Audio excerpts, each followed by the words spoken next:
UK में students को पढ़ाई करने के बाद पीआर कैसे मिलेगी। यूके में पीआर यानी कि indefinite leave to remain in UK, उसकी एलिजिबिलिटी रिक्वायरमेंट्स आपके लिए, आपके पार्टनर के लिए, आपके चिल्ड्रन के लिए। इस पीआर को कब अप्लाई करना चाहिए, कितनी इसकी कॉस्ट है, क्या इसकी एलिजिबिलिटी है और कितनी देर में पीआर मिल जाएगी और इस पीआर के बेनिफिट्स क्या होंगे, ये सब कुछ हम इस वीडियो में डिस्कस करने जा रहे हैं।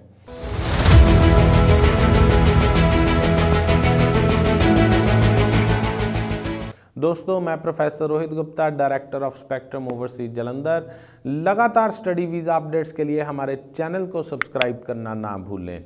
दोस्तों, यूके का स्टडी वीज़ा स्पेक्ट्रम ओवरसीज के साथ अप्लाई करते हुए आपको ऑप्शन मिलती है नंबर 1 फीस आफ्टर वीज़ा की, number 2 cash without interview and number 3 cash without funds. तो जल्दी से आज के टॉपिक पे आते हैं। यूके में इंटरनेशनल स्टूडेंट को पढ़ाई करने के बाद पीआर कैसे मिलेगी। यूके में जो इंटरनेशनल स्टूडेंट स्टडी कंप्लीट करता है उसको स्टडी कंप्लीट करने के बाद ग्रेजुएट वीज़ा मिलता है, जिसके बारे में मैं पहले ही बता चुका हूँ, वीडियो बना चुका हूँ, वो आप हमारी चैनल पे यूके की प्लेलिस्ट में जाके देख सकते हैं। ग्रेजुएट वीज़ा जो कि एक्सटेंडेबल बिल्कुल भी नहीं है, ग्रेजुएट वीज़ा को कन्वर्ट कराना पड़ता है into UK work visa. Work visa के बारे में भी हम बता चुके हैं, हमने काफ़ी सारे वीडियोस बनाए थे इस पे। अगेन वो यूके हमारे चैनल पे यूके वाली स्टडी वीज़ा की प्लेलिस्ट में जाके आप देख लें। नाउ वर्क वीज़ा पे रहते हुए आप पीआर कैसे अप्लाई कर सकते हैं।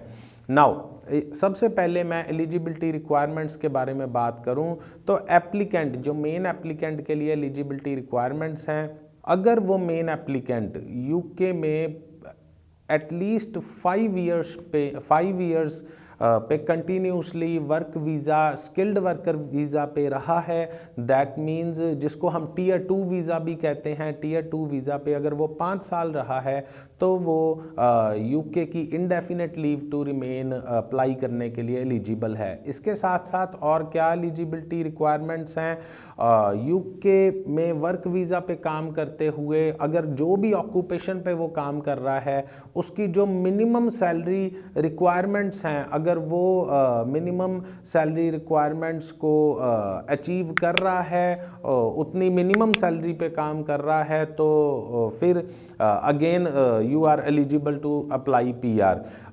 हमने डिफरेंट ऑक्यूपेशंस के मिनिमम सैलरीज बताए थे अपने वीडियोस में। हमने पार्ट 1, पार्ट 2, पार्ट 3 करके 3 वीडियोस बनाए हुए हैं जो आपको हमारे यूट्यूब चैनल पे मिल जाएंगे। फॉर एग्जांपल लेता हूं, अगर कोई एक्चुरी की जॉब कर रहा है या आर्किटेक्ट की जॉब कर रहा है, आर्किटेक्ट की जो मिनिमम सैलरी यूके की तरफ से अगर उन्होंने 28,000 पाउंड्स 28,500 पाउंड्स फिक्स की हुई है, तो अगर कोई आर्किटेक्ट 28,500 या इससे ज़्यादा ले रहा है तो वो एलिजिबल है। अगर वो 25,000 पाउंड्स पे अप्लाई काम कर रहा है तो again he is not eligible, वो indefinite leave to remain apply नहीं कर पाएगा। So this is the second and important requirement. Third, आपको लाइफ इन यूके टेस्ट देना पड़ेगा जो कि 50 पाउंड्स का होता है। ये एक ऑनलाइन टेस्ट है, आप उसको 3 दिन पहले बुक कर सकते हैं। ये जो टेस्ट होता है ये बेसिकली इसके लिए आपको एक ऑफिशियल हैंडबुक भी मिल जाएगी। तो ये जो टेस्ट होता है this is related with UK customs and traditions के रिलेटेड। वो आप हैंडबुक को पढ़ते हुए 45 मिनट्स का ये जो टेस्ट है जिसमें 24 क्वेश्चंस आते हैं, ये आप वेरी इजीली क्लियर कर पाओगे। And fourth eligibility requirement is आपको इसमें इंग्लिश लैंग्वेज जो B1, B2, C1, C2 level का कोई सर्टिफिकेट दिखाना होगा, या फिर आपने वो कंप्लीट किया हो, अपनी कोई डिग्री कंप्लीट की हो that is completely taught in English language, तो फिर आपको इंग्लिश लैंग्वेज सर्टिफिकेट भी दिखाने की ज़रूरत नहीं है। So these were the mainly 4 requirements for applicant to apply for indefinite leave to remain in UK. ये आपको कब अप्लाई करना चाहिए, तो ये अप्लाई करने के लिए आप 28 days before the expiry of your work visa आप अप्लाई कर सकते हैं। आप वीज़ा के एक्सपायर होने का वेट बिल्कुल ना करिए। अगर वो एक्सपायर हो गया आपका work visa, then in that case आपको पहले वो वर्क वीज़ा रिन्यू करना पड़ेगा। After that you can apply to indefinite leave to remain in UK. तो इसकी कॉस्ट क्या है? कॉस्ट पे आए तो 2404 पाउंड्स पर एप्लीकेंट इसकी कॉस्ट है। अगर आप अपने पार्टनर और एक चिल्ड्रन के साथ रह रहे हैं तो 2404 को 3 से मल्टीप्लाई कर दो, दैट इज़ 7212 पाउंड्स आपको पे करने पड़ेंगे। तो लाइक स्टूडेंट वीज़ा इसमें भी priority and super priority services available हैं।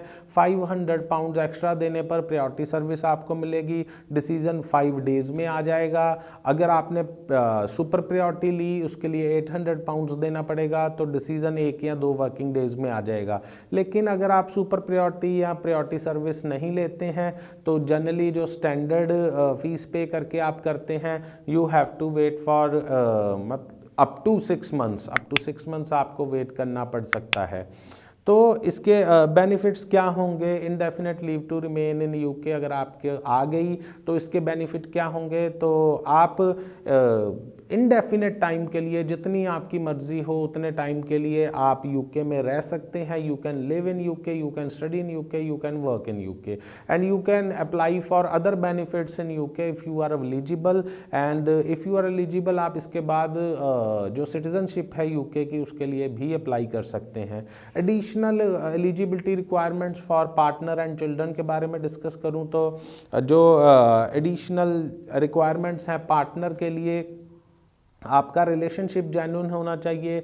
आपका पार्टनर है जो वो आपके साथ 5 साल तक यूके में ही रहा होना चाहिए एंड उसने भी लाइफ इन यूके जो टेस्ट है वो दिया होना चाहिए एंड इंग्लिश लैंग्वेज रिक्वायरमेंट्स वो फुलफिल करता हुआ होना चाहिए।